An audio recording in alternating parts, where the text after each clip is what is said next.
Hello dear guys, this is Sangapal Narwade and welcome to my new video on female reproductive system. If you want to see the Hindi version of this video, then please don't forget to click on the link that is given in the description below. Okay, so we'll start this lecture. The human female reproductive system is consisting of the two types of genitalia. One is the internal genitalia and second one is the external genitalia. The word genitalia is related with the genital organs or the reproductive organs. So these are the four internal genitalia that is given over here. First, ovaries, second, fallopian tubes, third, uterus, fourth, vagina. So all these are the internal genitalia. About the external genitalia, you can see 8 external genitalia are seen over here. First, labia majora, second, labia minora, third, mons pubis, fourth, clitoris, fifth, vestibule, sixth, hymen, seventh, greater vestibular glands, and last 8 number, that is the breasts. Okay, so first of all we will start the internal genitalia, and in that we are going to see the ovaries. Okay, so before see the ovaries directly, we need to take a quick look of this image. Okay, so this image or this figure shows you certain internal reproductive organs or internal genitalia of the female reproductive system over here. So as I mentioned certain names in the last slide, so out of this you can see labia majora. So this is the labia majora. Okay, second part, that is the labia minora. Then later you can see this is the vaginal part. Okay, this is the vagina. You can see the labeling over here. This is the vagina. Then this is the cervix over here. You can see this is the cervix, and this is uterus. Okay, this is uterus, or it is also called as womb. And on the either side of uterus the ovaries are found. So this is one ovary and the second ovary is hidden over here due to this view. Okay, so these are the ovaries. Okay, if you want to see the just look towards this figure.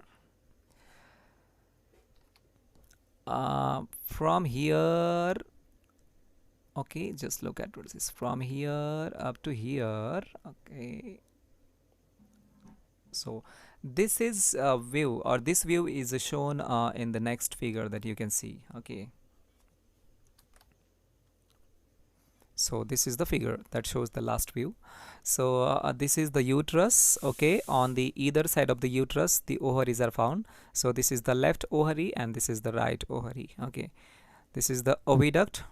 Okay, this is oviduct or fallopian tube, also called as fallopian tube. This is vagina, uterus, and this region is the cervix, region of cervix. Okay, so first of all we will start about the ovaries. Okay, this is the one ovary. If you want to see the magnified structure of this ovary, then take a look of this figure. Okay, so in this figure you can see the magnified view of the ovary. I will magnify again over here. You can see. Okay, you can see over here. So each ovary, it shows the two regions. This is the outer region, you can see over here. Okay, this is the complete outer region. Okay, this is the outer region, and now this is the inner region. Okay, this is the inner region. So the outer region is called as ovarian cortex. This is the cortex, and this is the inner region, and this inner region is called as the medulla. Okay, that means we can say that the ovary is divided into two parts, outer cortex and inner medulla. And in this cortical region, or in the region of the cortex, you can see the different stages of the ovarian follicles. Okay, so these are the primary follicles, these are the secondary follicles, and this is the Graafian follicles. Likewise, the ovarian follicles are seen in the various stages in this cortical region. Okay, and externally the ovary is surrounded or covered by this germinal epithelium. The labeling is not given over here, but I would like to show you over here.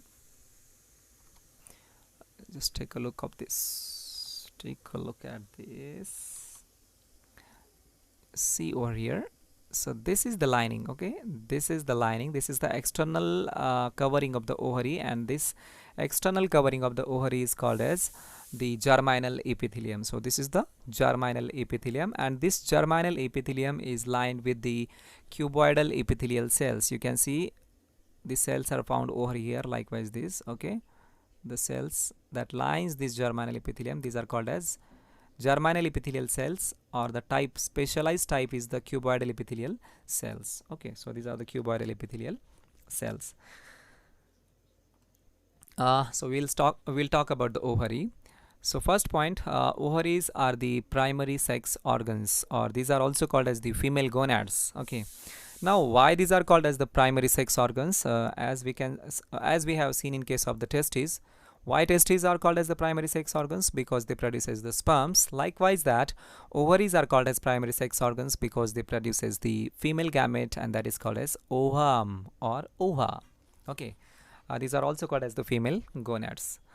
Ovaries are paired structures. In the last figure we have seen there are two ovaries are seen in the human female. The shape of the ovary, it is oval or almond shaped. Okay, ovaries are almond shaped or oval structures. About the measurement of the ovaries, we can see that ovaries, they measures near about 3 centimeter in length, 1.5 centimeter in width, and 1 centimeter in thickness. About the location of this ovary, we will see the next we will see the figure on the next page. Okay, but before that, just see that both of these ovaries are found in the region of the pelvis. Okay, they found in the region of the pelvis. The pelvis is also called as the pectoral girdle. Okay, if you might have been studied about the chapter human locomotion, and in that chapter you have seen the pelvic girdle. So ovary is found in the region of the pelvic girdle or pelvis, which is near the kidneys on the either side of the uterus. Okay, on the right side of uterus and on the left side of uterus. So ovaries are abdominal in position. They found in the abdomen. Okay, unlike the testes, because we have seen testes are extra abdominal in position, but these ovaries are abdominal in position. So just see in this figure, we can see this is the region of the pelvic girdle. Okay, so this is the region of the pelvic girdle, and in this region of the pelvic girdle, these ovaries are placed. Okay, so ovaries are found in the pelvic region over here. Now the ovaries are connected to the various parts in the body. Okay, so we'll see that how the ovaries are connected to the various parts of body and with which structures. So suppose that this is the one ovary. Okay, whether it is right or left one. So the ovary is connected to the wall of the uterus. First of all, we have seen in the last figure how the ovaries are in connection with the uterus. Okay, or you can see the figure. Just wait over here. I will show you over here. Okay, just take a look of this. Take a look at this figure. So this is the ovary. Okay, this is the ovary, and this is the uterus. Okay, so this ovary is connected to the uterus. Okay, this ovary is connected to the uterus. Likewise, that this ovary is also connected to the uterus. So we'll see over here. Ovary is connected to the wall of the uterus with the help of the ovarian ligaments. Okay, the question can be asked in the competitive examinations that ovary is connected to the wall of the uterus by means of dash dash dash, and that dash is the ovarian ligaments. The ovarian ligaments, they connect the ovary to the wall of the uterus. Likewise, that ovary is also connected to the dorsal abdominal wall. Okay, it is connected to the abdominal wall from the dorsal side with the help of this mesovarium. Okay, so the ovary is connected to the dorsal abdominal wall with the help of the mesovarium. If the question is asked in the competitive examination, ovary is connected to the dorsal abdominal wall with the help of what? So with the help of the mesovarium. Ovary is connected to the lateral wall of the pelvic cavity. Just in last figure we have seen the pelvic cavity or pelvic girdle or pelvis. Okay, so in the region of the pelvis, the ovaries are connected to the lateral wall with the help of the suspensory ligaments. If someone asks with a question that ovaries are connected to the lateral wall of the pelvic cavity with the help of which structures or which ligaments, then suspensory ligaments. So take this chart in mind and see how the ovary is connected to the wall of the uterus, to the dorsal abdominal wall, and to the lateral wall of the pelvic cavity. over here we are going to talk about the functions of the ovary. The first function that is given over here, that is ovary produces gamete, particularly female gamete, and that female gamete is called as the egg. Okay, in case of the human males, we have seen that human testes, they produces the male gametes called as the sperms. Over here the ovary produces the female gamete, that is the egg. Second function of this ovary, ovary produces the female reproductive hormones, right? As we have seen in case of the testes, testis produces male reproductive hormones, so ovary produces female reproductive hormones. Here there are certain examples of the female reproductive hormones that are secreted by the ovaries. Okay, so the first hormone, that is estrogen, progesterone, relaxin, activin, and inhibin. So certain names of these hormones given over here. The functions of the estrogen and progesterone, we know that both these hormones, they regulate the secondary sexual characters in female. Okay, what are these secondary sexual characters, we'll see later on, but to regulate the secondary sexual characters, estrogen and progesterone plays very important role. These estrogens and progesterone, they also regulate the menstrual cycle in females. Okay, ovary, it also acts as endocrine in function because it secretes the various types of these hormones. So we can say that ovary act endocrine in function, and it is also cytogenic in function. Ovary is cytogenic in function means it produces the cells. Okay, it produces the different types of cells. Okay, by the process of the cell division. We will see this cytogenic property of this ovary later on. The ovary is divided into two parts. Okay, I will show you in this figure. Again, we'll move towards this figure.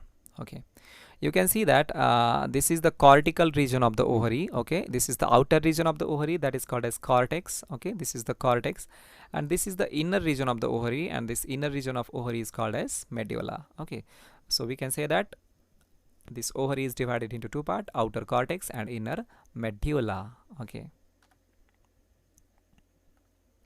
so first of all we will talk about the cortex. So cortex is the outer part of the ovary. Cortex externally covered with the germinal epithelium. Okay, I have told in the last slide how the germinal epithelium, it covers the ovary externally. And this cortex, it is more compact structure. It is compact structure and it is granular structure. That means it contains the certain types of, or the different types of granules in it. About medulla, okay, about medulla, it has or medulla, it is the inner part of the ovary, and medulla shows the stroma or loose connective tissue. Okay, the medulla contains the loose connective tissue and stroma. We'll see all those structures in the figure later on. Medulla, it also contains the blood vessels and lymph vessels and nerves. Okay, you can see again in this figure over here. This is the region of the medulla, and in this region you can see this is the blood vessel. Okay, this blood vessel is shown over here. Okay, or I will show you. So this is the blood vessel. Okay, this is blood vessel. Likewise, that suppose that these are the nerves. Okay, these are the nerves. So the nerves and blood vessels, these are supplied in the region of the medulla, and the region through which these blood vessels and these nerves enters inside the ovary, so this is the region. Okay, and this region is called as the hilus. Okay, the region through which the blood vessels and nerves enters into this ovary, so this region is called as hilus, Hilus. Okay, so about medulla, first point, it contains the stroma and loose connective tissue, and second point we have seen right now, this medulla, it contains the blood vessels, lymph vessels and nerves. Okay, so now we are going to see certain interesting things. Okay, oogenesis. Oogenesis means the process of formation of ovum. Okay, we have seen spermatogenesis, formation of sperms in the human testes. Okay, likewise that oogenesis, the process of formation of ovum which takes place in the ovaries. Okay, so they told us that oogenesis takes place before the birth of the female baby. Yes. That means the birth of the female baby is not takes place before the birth. The oogenesis is carried out. So we know the gestational period or the gestation period of the human being is of 9 months. Okay, the development is takes place inside the body for 9 months. So 6 months before the birth, 6 months before the birth means near about in the 3rd month of the pregnancy. Okay, in the 3rd month of the pregnancy, there are 2 millions of the oogonia are found in ovary. You see, in the 3rd month of the pregnancy, or we can say before the 6th month of the pregnancy, the ovary contains 2 millions of oogonia, and these oogonia, they becomes the primary oocyte. See, these are the oogonia. Okay, and these oogonia, they later on becomes the primary oocyte. Okay.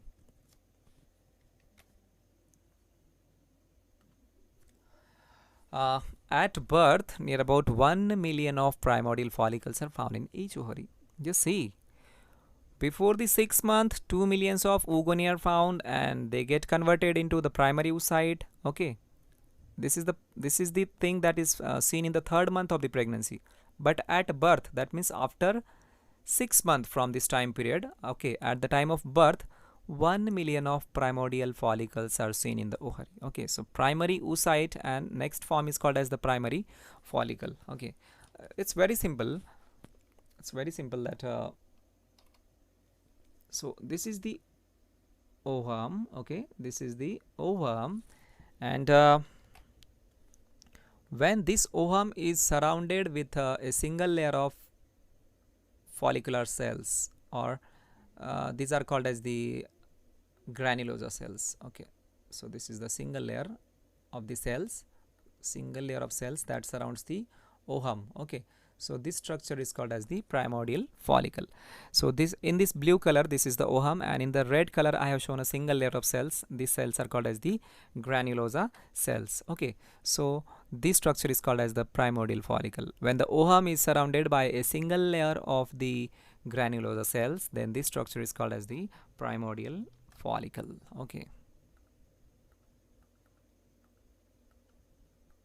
wait a minute.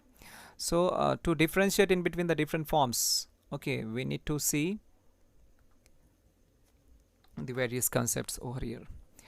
At puberty, okay, just at birth, 1 million primordial follicle, but at puberty, that means from this period, no, puberty is the time period of the menarche, which generally start at the age of 12th or 13 years old of that female. Okay, when the female reaches at its 13 or 12th age, okay, then this time period is called as puberty. The female becomes reproductively active. Okay, so this is the time of puberty. From birth, it is the time period of 13 months, 13 years. Okay, so at the birth there were near about 1 million of primordial follicles, but at puberty, that means after 13 years from this time period, at puberty near about 40,000 primordial follicles are remain in the ovary. Okay, you see, that means out of these 1 millions, only 40,000 of the primordial follicles are found or remained in these 13 years. What happens with the remaining primordial follicles? So all these remaining primordial follicles, they get degenerated. Okay, during each menstrual cycle, one Graafian follicle matures and ruptures and releases the ovum. So we are going to see all these things in detail. What is happening about these 40,000 primordial follicles? Out of this 40,000 primordial follicle, okay, each primordial follicle, it develop, primordial follicle get converted into the primary follicle get converted into the secondary follicle is get converted into the Graafian follicle. So these are the developmental stages that are seen in the cortex of the ovary. Okay, so what is happening during each menstrual cycle? The Graafian follicle is formed. Okay, Graafian follicle is formed from the primordial follicle. This Graafian follicle, it ruptures, it matures, then it ruptures and releases the ovum. We are going to see this process in detail, so don't worry about this. Okay, in this figure you can see, just look over here, look at this. This is the basement membrane. Okay, this line is called as the basement membrane, and on this basement membrane the germinal epithelial cells lies. Okay, these are the germinal epithelial cells, and these germinal epithelial cells are cuboidal in nature. So these are the cuboidal epithelial cells. Okay, so what we can say, the cortex externally covered with the germinal epithelium, and this germinal epithelium, it contains the cuboidal epithelial cells. Okay, so we have talked that the cells of the ovary or ovary is cytogenic in function. Okay, we have seen ovary is cytogenic in function. Cytogenic means it produces cells. So these are the cuboidal epithelial cells, and from these cuboidal epithelial cells various types of the cells are formed over here, you can see. Okay, so these cuboidal epithelial cells, they projects inside. Okay, and they divide and they forms the columns of the oogonial cells. So this is one column, this is second column, this is third column. Likewise, the columns of the oogonial cells are formed from these cuboidal epithelial cells. So we can say cuboidal epithelial cells get converted into the oogonial cells, and these oogonial cells, they project inside the connective tissue. Okay, they project inside the connective tissue in the columns. So this structure is also called as egg tubes or Flugger cells. Okay, you can see at the end of this cord, so this is the cord or this is the column, and at the end of this cord or column, these oogonial cells, they come together, they forms the bunches. Okay, and this is called as the egg nest. Okay, these cells, they multiply. Okay, these cells, they multiply. We can see this is the division, multiplication, and again after multiplication they grow, enlarge and differentiate to form the primary follicle. Okay, so this is the primary follicle I have told, or we have seen. Okay, so this is about the uh, introductory part of the ovary in the human female. So in next lecture we are going to see the remaining part of this female reproductive system, or a remaining part of this ovary. Okay, don't forget to like the video and comment on my video and subscribe the channel. Thank you, and we'll meet in next lecture.